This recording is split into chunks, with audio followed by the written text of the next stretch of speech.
Hey homies, it's Carrie, your horticulture homegirl, and I am back with another video. This one is kind of impromptu. Was on the list of things to do, but life happened, so here we are. Please excuse any background noise. That's city life for you. I have my window open to get some fresh air in. Little tip. Indoor plants love some fresh air and natural humidity when they can get it. So it's going to be rainy all day. The temperature is way down, so got the window open. But today we are going to do a little intro to propagation. I'm going to take my glasses off because that light is right in my face. We're going to do a little intro to propagation. I wasn't Again, planning on doing this now. It's going to be really brief and you're going to see me kind of doing it in real time. And then I'll maybe do another video of propagating different plants.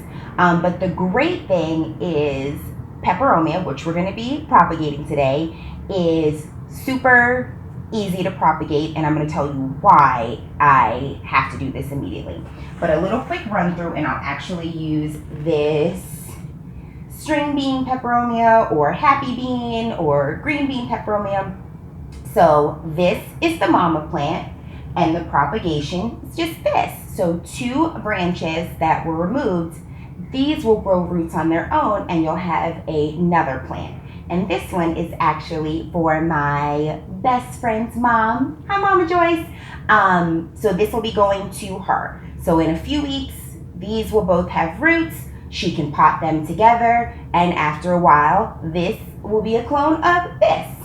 So that is propagation. So we have another peperomia we talked about in the last video, the Jade Peperomia. This was my first plant ever, but unfortunately, I think she has officially succumbed to root rot.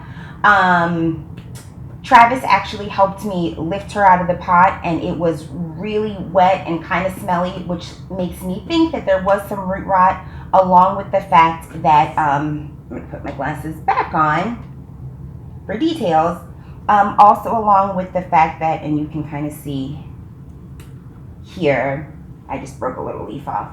If you can see that, there's like some browning and blackening on the edges, which is a pretty clear sign of root rot. So previously, these were some cuttings that were in a jar a couple days ago. I thought that maybe I just need to trim a few leaves off and see what happens. But even the sparse new leaves that are growing in are kind of wilty and wrinkly, so that lets me know that she is not in great shape. So we're going to do 2 things. We're going to clean up and cut off all of our propagations, put those in water, and then we're going to actually try to rescue and see what's going on with the root system here. So that'll be a little fun for all of us. She's been sitting in mostly perlite to kind of let everything drain off so that I could get like a clear view of what's going on. But before we get started with that, just a couple of tips and some things that I have in my house. We always have these cleaning rags. These are awesome. You know, we're trying to be sustainable around here. So I know that you can get these at like your hardware store or online. They usually come in a bag like by the pound, 5 pounds, 10 pounds. Super inexpensive. You can use them over and over again. Throw them in your washing machine. We just use bleach and hot water wash, and you have rags. So I actually love these for several things. One of them, of course, is in plant care. So before you ever start cutting away anything, you always want to make sure to sanitize either your scissors. I actually just use kitchen shears when they're pretty thin, or your hedge trimmers or anything like that. So usually I use rubbing alcohol. It's the end of the week. We obviously need to go to the grocery store. And so I'm actually just going to use this Trader Joe's grapefruit and lemon hand sanitizer spray.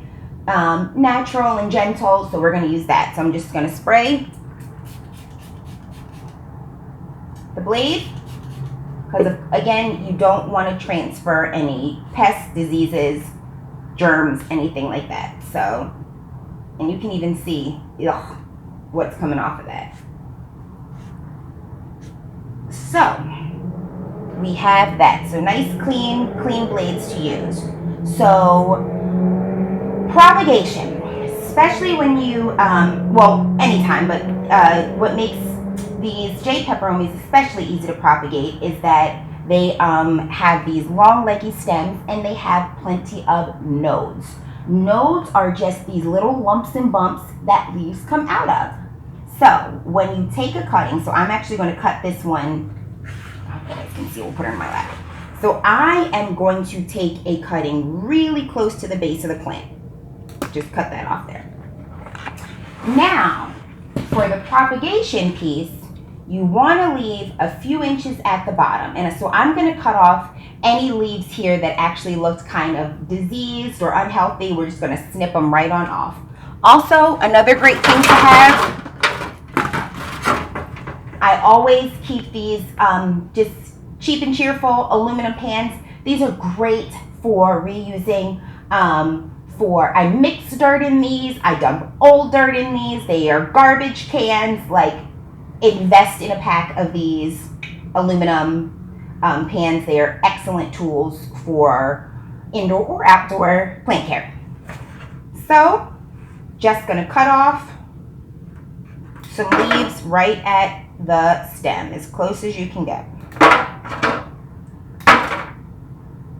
So now the rest of these leaves actually look pretty healthy and beautiful. So I'm going to come up so that it's there's a little bit of stem exposed.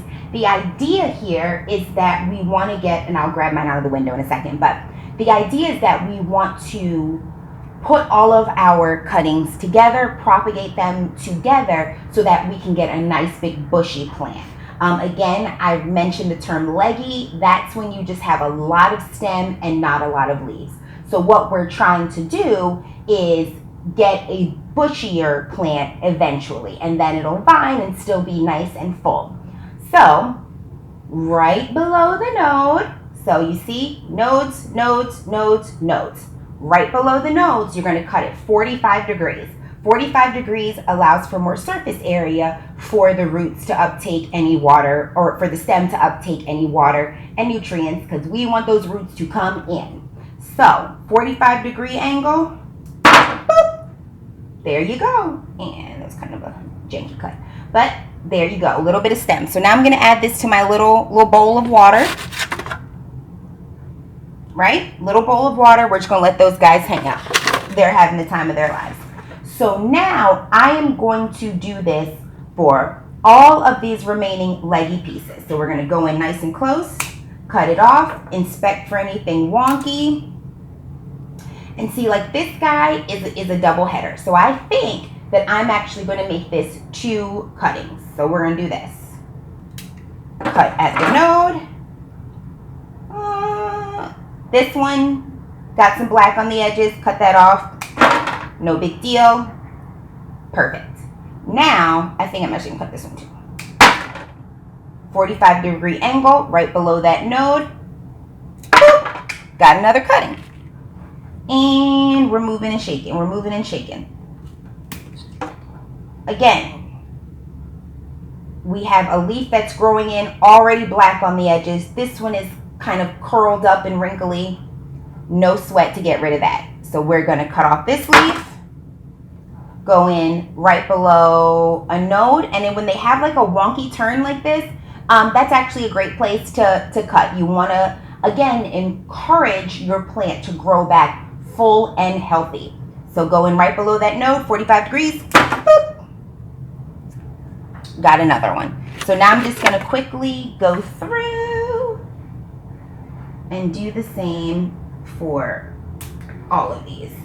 And again, you can see she's not doing great because Jade Peperomias, usually wherever you cut them on their own, they immediately sprout new leaves. These leaves are already coming in black and kind of withered, so no sweat. We can get rid of those.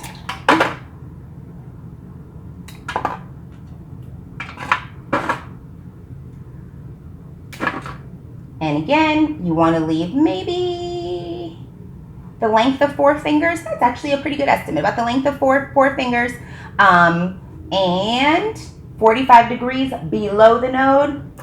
Slice and dice. And we're already just about finished, and we're gonna get to the fun part, the investigation. And you see here, you've got like a leaf that tried to grow in and literally died growing in right below that node there. Cut it off.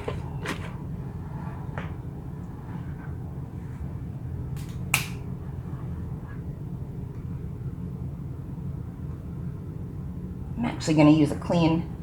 Oh, let me tell you something. I get that from my mom. My top lip gets sweat. Anybody else get a sweaty top lip? So anyway, we are going to keep cutting. Again, this one just is leggy and kind of swirly curly. So we'll do about right here. Right below, 45 degrees. Done and done. Pop it in my little bowl of water next to me. And again, this is just my little garbage bowl that's been sitting in my lap.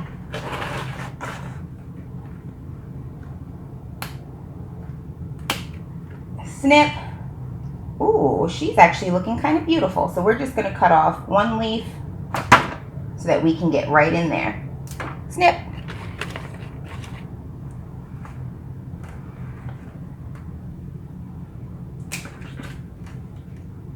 Go in close.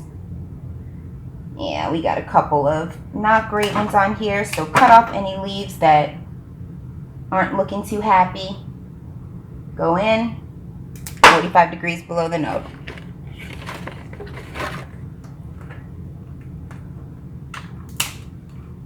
Come in, we have another double header, so we're gonna make this 2 separate propagations. Actually,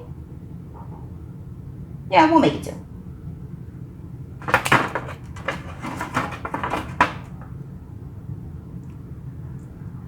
Cut off a little bit and snip.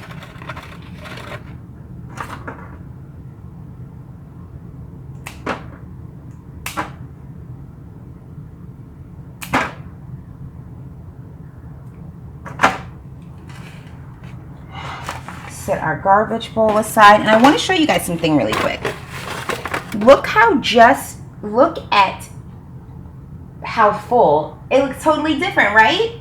Look how much healthier. So just by trimming it back, this is what we eventually want. And actually we might propagate in this bowl. I didn't consider that, but this is really pretty. But you see, this is beautiful and full. This is what you want. This is what a healthy Jade Peperomia looks like. Compact and full and bushy. All of those extra stems, the plant is going to exert all of its nutrients and energy feeding those stems. But that's not what we need. It's 20 feet of, stems with no leaves. So this is the look that we're going for. Now, I want to inspect the roots, and if possible, we are going to try to sanitize them and save them so that we can get a brand new plant from the mother. So that is the hope. So we are literally doing this together. Let's hope for the best, friends. So what we got? And you see, I'm just trying to save as much as possible, especially for plants like this one that have sentimental value. This plant is from my mom. It's probably like 6 or 7 years old. So you want to try to save what you can. So I'm just cutting off anything that's unhealthy. And okay, so we're going to take another pan. And, I can show you that. So at this point, this is what we have.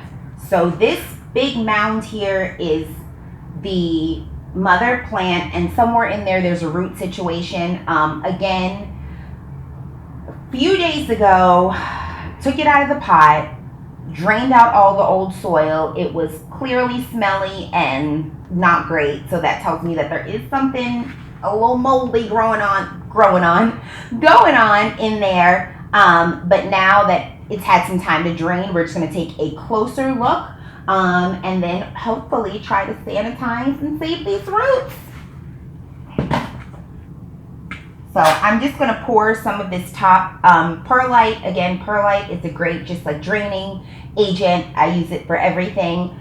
There's usually perlite on my floor, especially in this area. So if y'all ever come to visit, I apologize in advance for the perlite that you're going to step on. So, we're just going to dump. And you know what? I'm actually going to do, little pro tip, back here. This is my very unorganized kind of things I use regularly for my plants kit. I love it.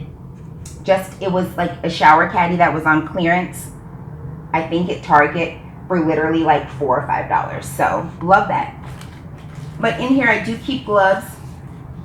I enjoy the feeling of soy. I should probably move my coffee, and I'm gonna have perlite in that too. I enjoy the feeling of soil in my hands very much. What in the world? I enjoy the feeling of soil in my hands very much, but especially if you're dealing with what might be a fungus or a pest issue.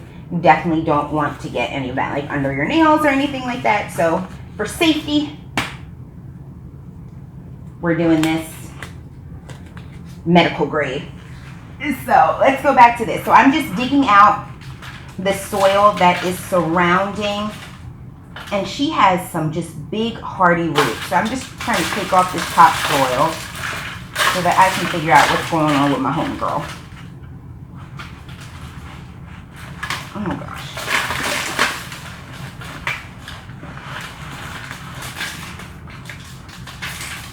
And you can see the perlite helps. Oh gosh.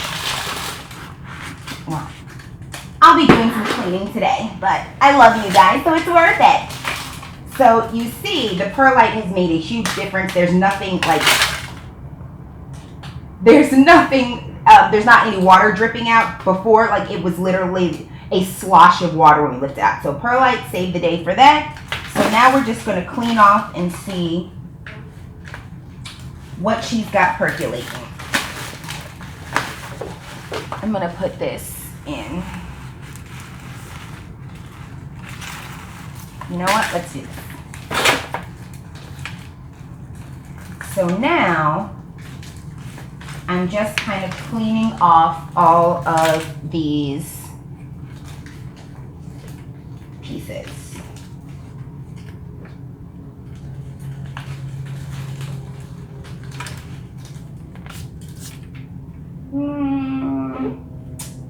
This is just me thinking out loud. So let's bring her here. So you can see, it looks like the roots are kind of scraggly, but not horrible. So that tells me that we can salvage this.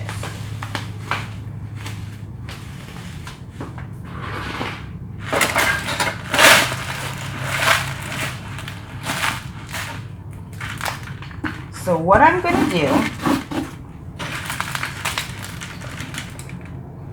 we've got an empty pot, the empty pot that she was in, and we're just going to make a sanitizing solution, okay?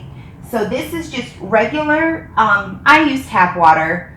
You want to get fancy, you can use distilled or filtered, but this is just tap water. Again, she's a thrifty queen, so we recycle everything around here as much as possible and upcycle. So these are just old water jugs that I've had forever, filled up with water. So now we're just gonna make sure you use a pot that does not have external draining holes. This one has like a draining plate in the bottom, but not necessarily draining holes. So we're just gonna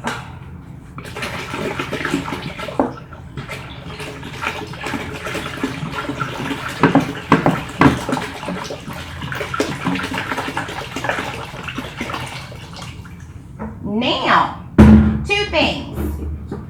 Dr. Bronner's Casio soap This one is peppermint. It's literally the one we use in the shower. But a little grape peppermint is also happens to be like an insect repellent, and it's all natural. So I'll have to, I guess this will probably be plain soap now that it's covered in soil. But we're just gonna give a swirl or a swig. Just like with cooking, I measure nothing. So yeah. And again, this is a soak for the roots. So then you're gonna take some peroxide. Usually it's like 1 part peroxide, 2 parts water. We're just gonna give her a couple swirls around the pool. Also because we're not gonna leave our. I'm sorry, the peroxide wasn't coming out. We're not gonna leave this in here. Like, this isn't necessarily a rinse that's going to stay in the soil. It's gonna be a little bath. Okay, so I am trying to, as much as possible, get rid of any loose soil so that we can really expose as much of the root system as possible. Let's get our bath to the side. Y'all, one day I'm gonna have a setup that works, but right now, this is what you got. This is what y'all are getting. This is what y'all are getting.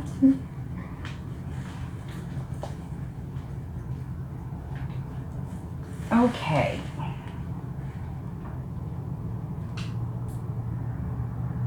What is this? What is this? What is this? There's like an entire garden stake in, I don't know what this is or why it's there. I told you we're doing this together. Yeah, okay. So.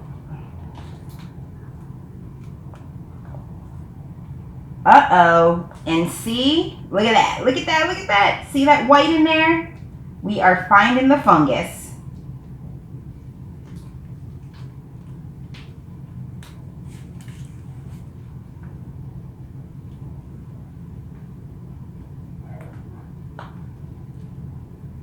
And I know it's typical to, you're told you don't want to disturb the roots, which is true.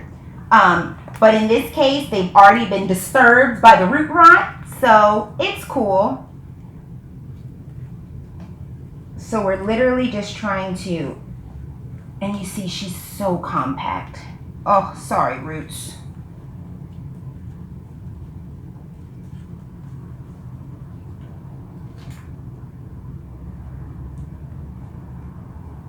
So we're just gonna just put her in the root bath.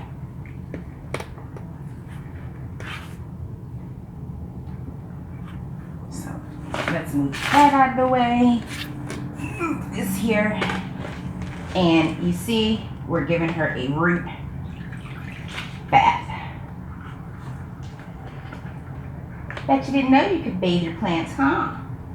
Huh.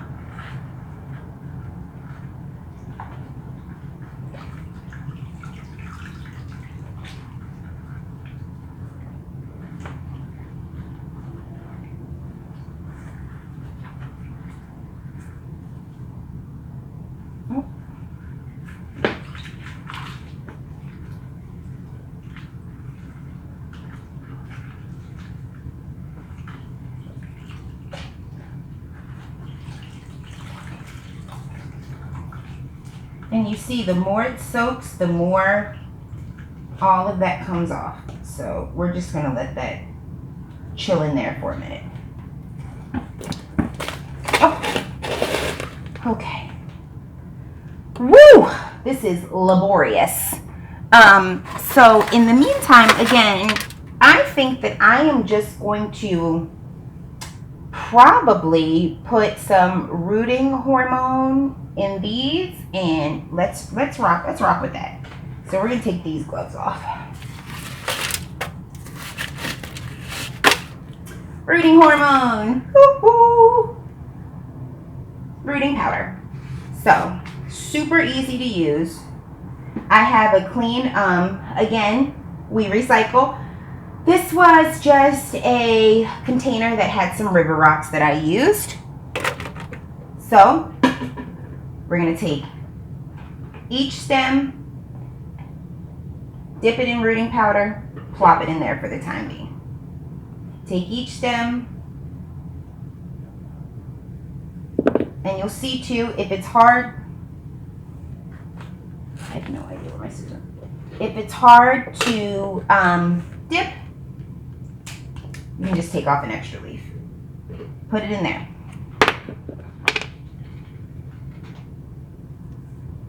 So I'm just going to quickly run through every one, dip it in rooting hormone, move it along. Dip.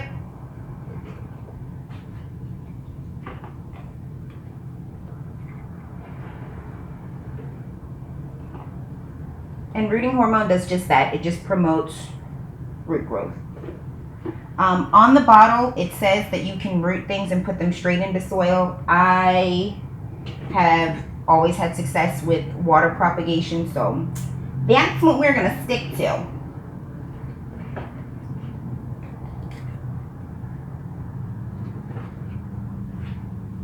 I am so excited for what this plant is going to be. So the truth of the matter is, even if the mother plant's roots are rotten beyond belief, I literally already have 2 plotted propagations, which I will show you guys momentarily, that are healthy and thriving, and then I'll have a 3rd. So that's the great thing about propagation, is it's a great way to save plants that you love, or reproduce plants that you really love, so that they kind of last forever.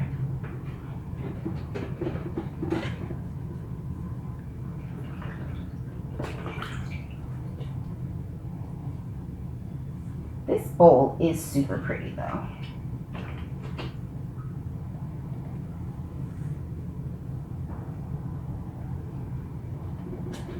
Like, I kind of like how that looks. I really do. Where do we like this better? Nope, we're gonna go with the bowl.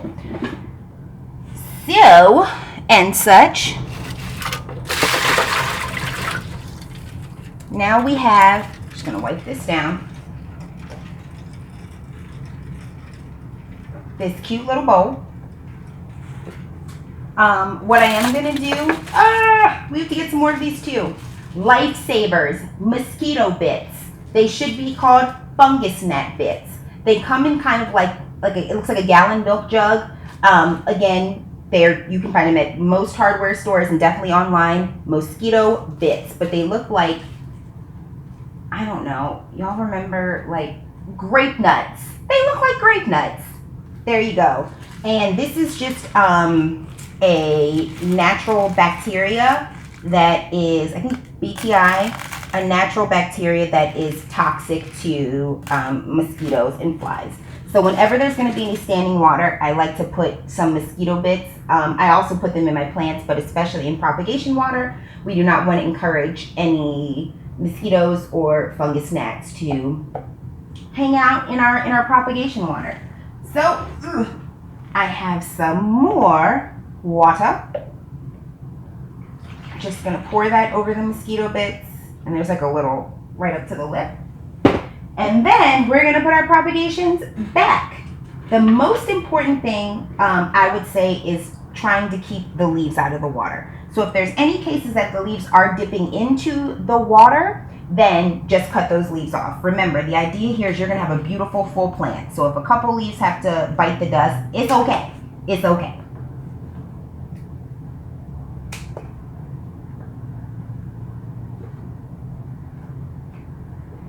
So I'm just transferring those cuttings back into some fresh water with mosquito bits, and they now have their rooting hormone, and they're about to live their best peperomia life. You're welcome, little friends. You're welcome. It's because I love you. I do.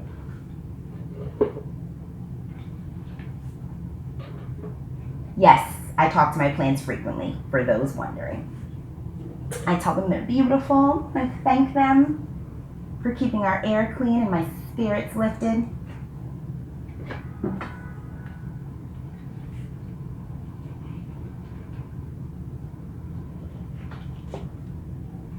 I will also, which I like to do, whenever you've kind of messed around with your plants, they tend to like get debris or dirt or anything on them. Just take them, if you have a spray nozzle on your like kitchen sink, great, use that. Or just sit them in the shower or in your tub and turn the shower on. Like a little bit of rain, especially after you've messed with them, is great. It clears off the leaves. Dirty or dusty leaves kind of creates a shield for the sun, and you know, sun is plant food, so they need to be able to photosynthesize. So they you want to keep your leaves nice and clean. So you see, after I put, that's so pretty. After I put them in here, I'm just gonna, once this video is over, I'm just gonna run them to the sink, turn on the sprayer, and just give them a nice little mist. But I mean, that's beautiful. That's beautiful. So how can you be sad? There's no losses here. No losses, only gains. We fail forward. So, oh my goodness, so much is coming off, and can you see? Can you see that it is fizzy? That tells me that there was something. There was something going on.